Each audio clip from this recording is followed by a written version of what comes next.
The book of Numbers begins with God commanding Moses to take a census of the entire Israelite community. Every male over the age of 20 who could serve in Israel's army was to be counted by their tribe and family. The purpose of this census was to prepare the Israelites for their journey and the battles that lay ahead as they moved toward the Promised Land. Each of the 12 tribes is listed, along with the number of men eligible for military service.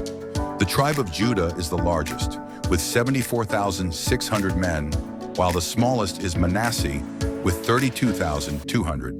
In total, 603,550 men were counted, not including the Levites, who were set apart for specific duties related to the tabernacle.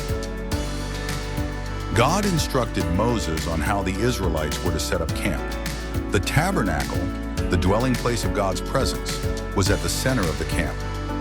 The Levites camped around the tabernacle to protect it, and the 12 tribes were arranged around them in 4 groups of 3 tribes each.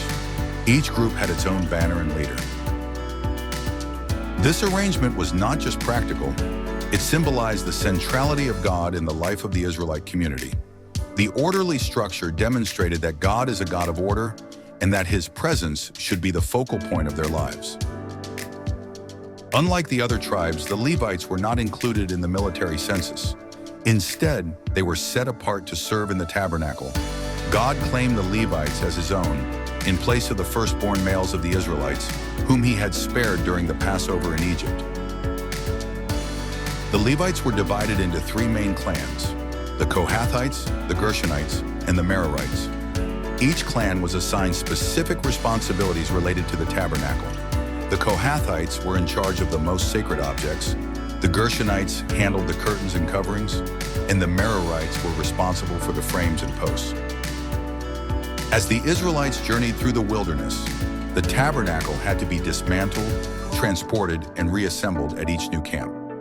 Numbers 4 details how each Levitical clan was to carry out this task. The Kohathites carried the most holy items, including the Ark of the Covenant, but only after Aaron and his sons had covered them. The Gershonites and Merarites transported the curtains, coverings, frames, and other components. These detailed instructions ensured that the tabernacle was handled with the utmost reverence and care.